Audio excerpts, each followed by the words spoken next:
नमस्कार दोस्तों, राधे राधे, जय श्री कृष्णा। आप सभी का मेरे YouTube चैनल पर हार्दिक स्वागत है। भगवान कृष्ण की कृपा सदा आप और आपके परिवारजनों पर बनी रहे। आप सभी का दिन शुभ हो। आप मेरे चैनल पर हर दिन नियम से माघ मास महात्म के अध्याय सुन रहे हैं। इससे पहले की वीडियो में आपने सुना माघ मास महात्म का 10वां अध्याय, माघ माह महात्म 11वां। कैसे एक वैश्य शिवलोक में वास करने लगी और पार्वती जी की सखी बनी। कल हमने माघ माह महात्म के 10वें अध्याय में दत्तात्रेय जी द्वारा वर्णित माघ मास स्नान के नियम और फल सुने, जो उन्होंने राजा सहस्त्रार्जुन को बताए थे। अब आगे राजा सहस्त्रार्जुन जी बोले कि हे भगवान, वह राक्षस कौन था और कांचन मालिनी कौन थी, उसे अपना धर्म कैसे दिया और उनका साथ कैसे हुआ। हे योगियों में श्रेष्ठ दत्तात्रेय जी, अत्रि ऋषि की संतानों के सूर्य, यह कथा सुनाकर मेरा कौतूहल दूर कीजिए। तब दत्तात्रेय जी कहने लगे कि हे राजन, इस पुरातन विचित्र इतिहास को सुनो। कंचन मालिनी नाम की एक सुंदर अप्सरा थी, जो माघ मास में प्रयाग में स्नान करके कैलाश पर जाकर रह रही थी। तब उसको मार्ग में जाते हुए हिमालय के कुंड से एक राक्षस ने देखा। उस सोने जैसी तेज वाली, सुंदर, बड़े बड़े नेत्रों वाली, चंद्रमुखी, सुंदर केश वाली सुंदर अप्सरा को देखकर उस राक्षस ने कहा कि हे सुंदरी कमल नयनिनी, तुम कौन हो और कहाँ से आ रही हो? तुम्हारे वस्त्र और बेड़ी भीगी हुई क्यों हैं? तुम आकाश मार्ग से कहाँ जाती हो और किस पुण्य के प्रताप से तुम्हारा शरीर ऐसा तेजस्वी और रूप ऐसा मनोहर है? तुम्हारे गीले वस्त्र से मेरे मस्तक पर गिरे हुए एक बूंद जल से मेरे क्रूर मन को एकदम शांति प्राप्त हो गई। इसका क्या कारण है? तुम बड़ी शीलवती प्रतीत होती हो, इसका कारण मुझसे कहिए। अप्सरा ने कहा कि हे राक्षस, सुनो, मैं काम रूपिणी अप्सरा हूँ।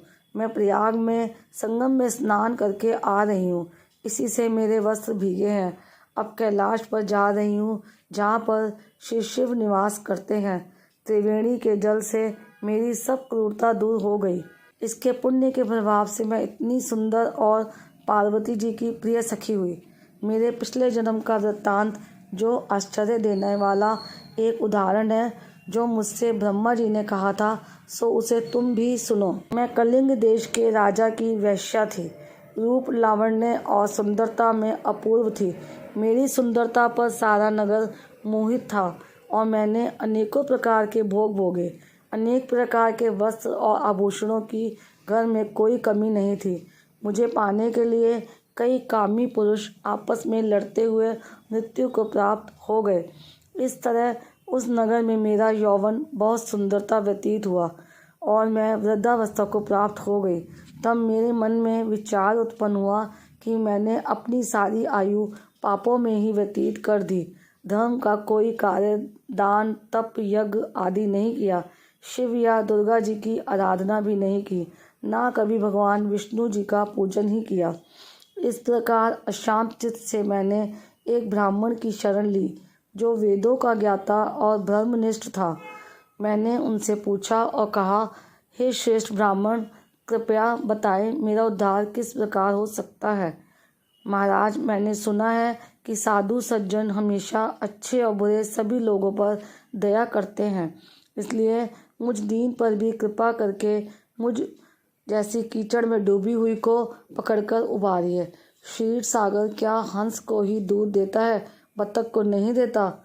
तब वह ब्राह्मण राजा का पुरोहित इन सब बातों को सुनकर मुझ पर दया करके कहने लगा कि तू ब्रह्मा के क्षेत्र प्रयाग में जाकर माघ मास में त्रिवेणी संगम में स्नान कर, परंतु मन में अशुभ क्रिया का विचार नहीं करना। पापों के नाश के लिए महर्षियों ने तीर्थ स्थान से अधिक और कोई प्रायश्चित नहीं बतलाया। प्रयाग में स्नान करने से तू अवश्य पवित्र होकर स्वर्ग को जाएगी। हे भामिनी, अब मैं तुम्हें एक वृत्तांत सुनाता हूँ, ध्यानपूर्वक सुनो। पुराने समय में गौतम ऋषि की स्त्री को देखकर इंद्र ने काम के वशीभूत होकर कपट वेश में उससे भोग किया था। इसलिए गौतम ऋषि द्वारा इंद्र को श्राप दिया गया और उसका शरीर अत्यंत लज्जायुक्त हजारों भागों वाला हो गया। तब इंद्र नीचा मुँह करके अपने पाप कर्म की स्वयं बुराई कराने लगा और मेरु पर्वत के शिखर पर स्वच्छ जल वाले सरोवर पर एक स्वर्ण कमल से भरे हुए कोटर में घुस गया और अपने पाप को धिक्कारता हुआ कामदेव की बुराई करने लगा कि काम ही सब पापों का मूल है। इसके ही वशीभूत होकर मनुष्य नरक में जाते हैं और अपने धर्म, कीर्ति, यश और धैर्य का नाश करते हैं। इंद्र बार बार ऐसा सोच रहा था और अपने आप को धिक्कार रहा था। उधर इंद्र के बिना सारा देवलोक शोभाहीन हो गया।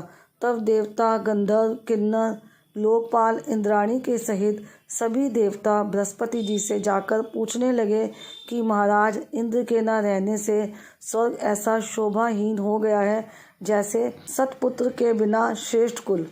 इसलिए स्वर्ग की शोभा के लिए कोई क्रिया सोचिए, इस विषय में देर नहीं लगानी चाहिए। तब बृहस्पति जी कहने लगे कि इंद्र ने बिना सोचे विचारे जो कर्म किया है उसका फल भोग रहा है। सो वह कहाँ है, मैं यह सब जानता हूँ।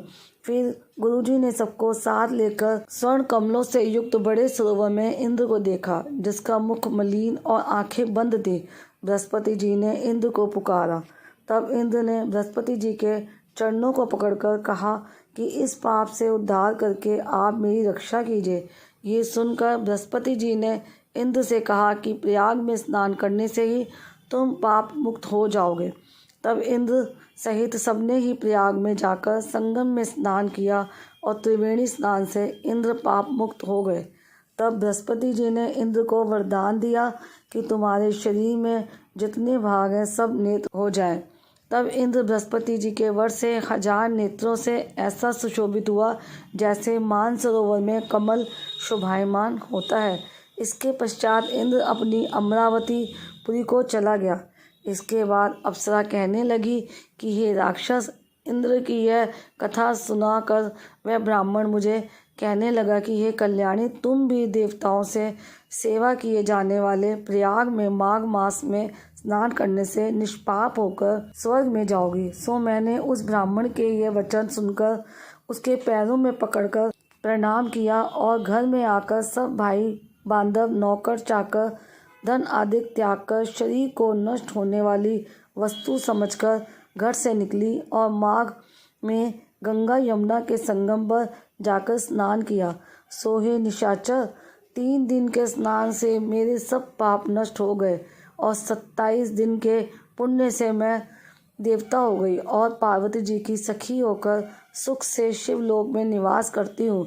इसलिए अब मैं हमेशा प्रयाग के महात्म्य को याद करके सब देवताओं के सहित माघ में प्रयाग स्नान करती हूँ। सो मैंने अपना यह सब वृत्तांत तुमसे कहा।